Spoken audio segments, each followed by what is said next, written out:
कवितेचे शीर्षक मन. चला मनावर बोलू काही, चला मनाशी बोलू काही. मन म्हणजे असतं काय?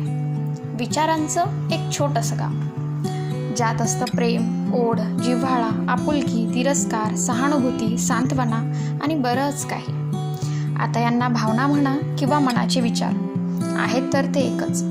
विचारांच्या या गावी गेलं की निघणं तेवढं सोपं नसतं. एकदा माणूस त्यात हरवलं की मग ते हरवतच जातं. त्यामुळे आपल्याला ठाऊक असावं त्या गावी प्रवास करताना कोणत्या ठिकाणी जायचं आणि कुठे किती वेळ थांबायचं. जग फार मोठं आहे.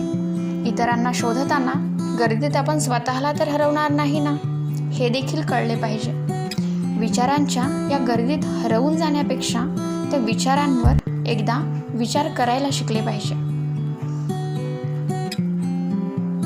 मन हे असंच असतं. ते प्रत्येक वेळी काहीतरी वेगळं सांगत असतं. प्रत्येक वेळी त्याचं ऐकणं गरजेचं तर नसतं. जसं प्रवास करताना प्रत्येक स्टेशनवर उतरणं गरजेचं नसतं. आपला पल्ला आपल्याला ठाऊक असतो, बस तिथपर्यंत जायचं असतं. तोवर मनाला थोडं समजून सांगायचं आणि थोडं समजून घ्यायचं असतं. मन हे असंच असतं. इतरांचा विचार करताना स्वतःला विसरायला लावतं. कुणामुळे ते दुखावतं तर कुणापुढे ते मोकळं होतं आणि त्या दोघांमधलं अंतरही हेच जाणायला शिकवतं. मन हे असंच असतं.